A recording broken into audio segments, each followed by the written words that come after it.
The summer heat of 1683 hung heavy over Europe like a shroud, but beneath, something dangerous was stirring.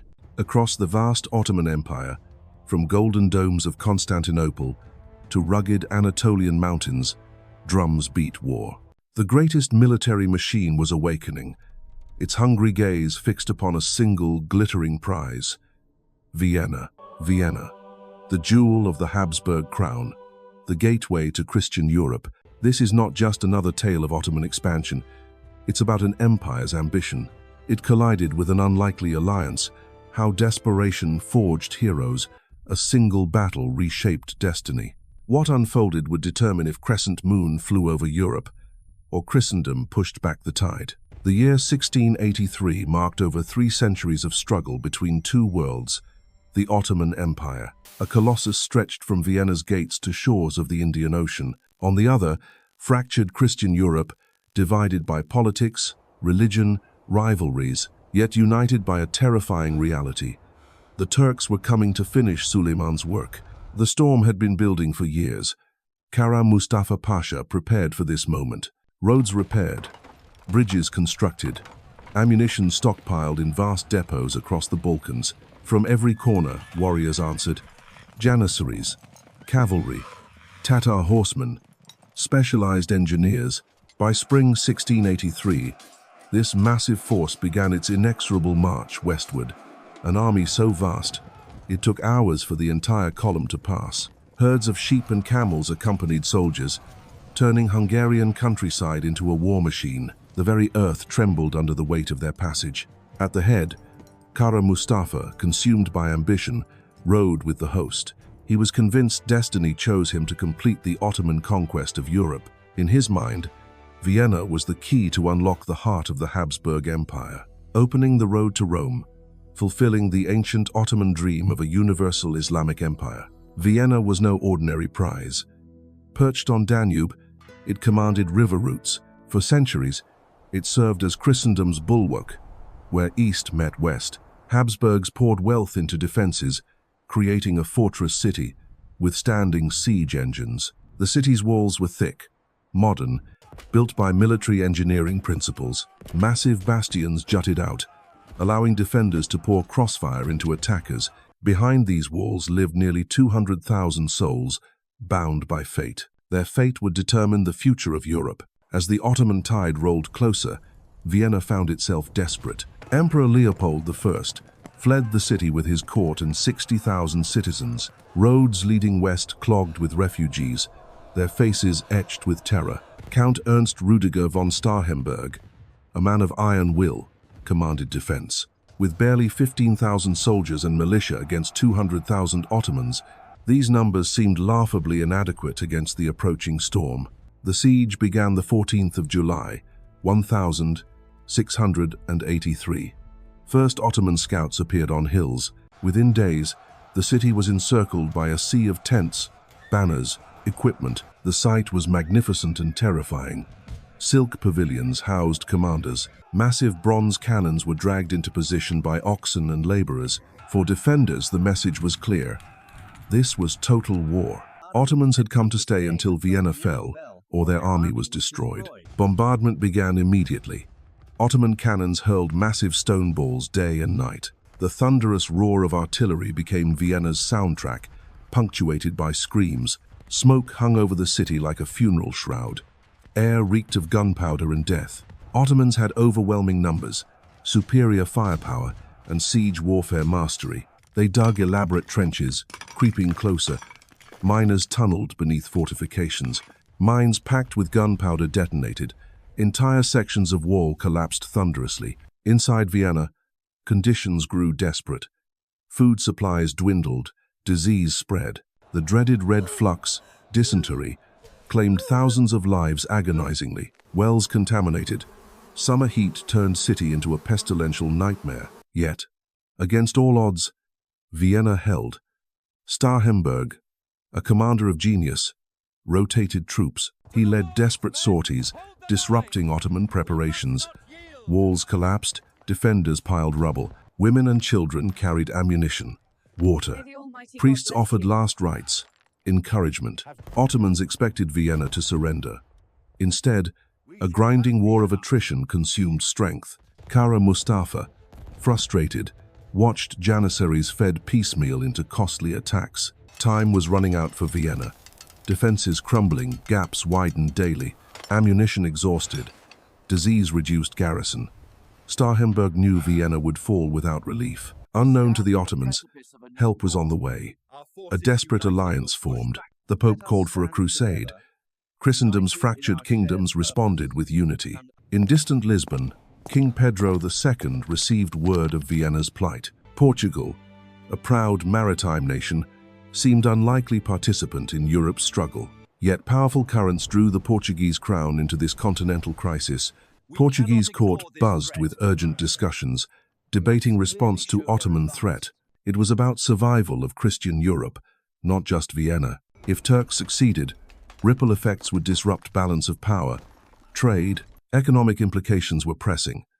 Portuguese merchants had lucrative Central European networks, channeling exotic goods through Vienna, generating enormous wealth for the crown, funding prosperity and colonial empire.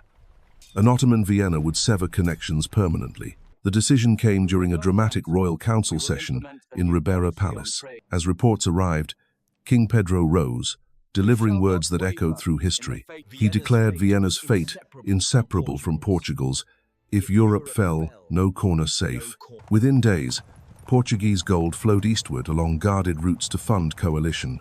Massive chests of cruzados funded the growing coalition, assembling to relieve Vienna. This substantial financial commitment strained Portugal's resources.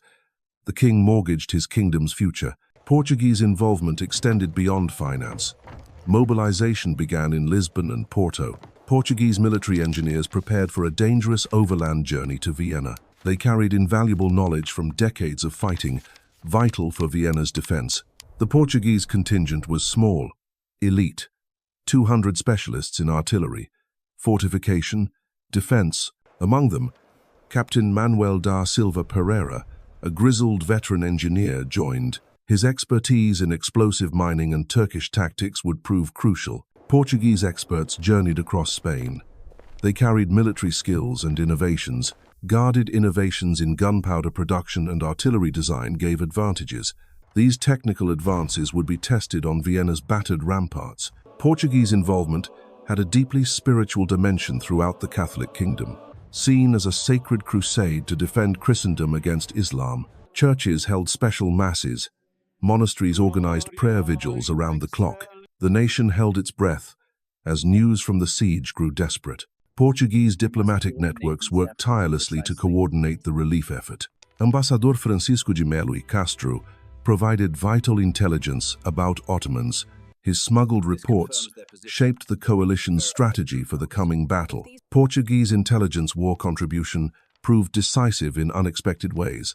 Merchants and sailors provided crucial insights into Turkish military culture and tactics. They understood Ottoman army's strengths, vulnerabilities, and how they might be defeated. As September arrived, Vienna's situation became desperate.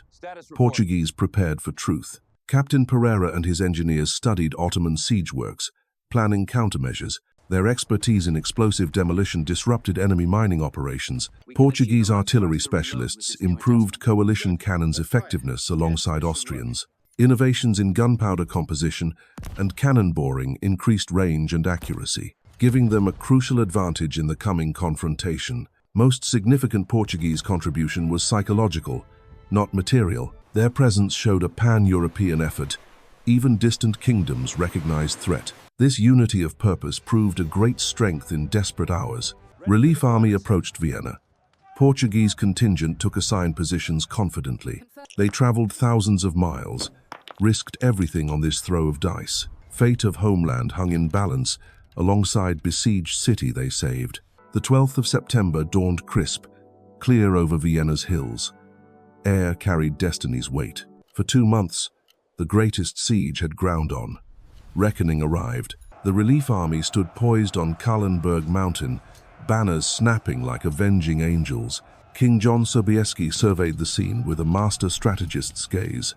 The Ottoman camp stretched endlessly across the plain. A sea of pavilions. Smoke rose. Weapons glinted like diamonds, a magnificent and terrible sight. Sobieski was no ordinary commander. Audacity and timing could shatter foes. His weathered face showed no doubt as he addressed officers, including Captain Pereira, whose expertise was invaluable in planning this gambit. The coalition army was a patchwork, but forged into an instrument of war. Germans, Poles, Austrians, Bavarians, and Portuguese engineers stood united by desperate necessity and shared purpose, an unlikely alliance. Captain Pereira adjusted his position among artillery crews, calculating angles precisely. Portuguese innovations in gunpowder promised devastating firepower for coalition cannons.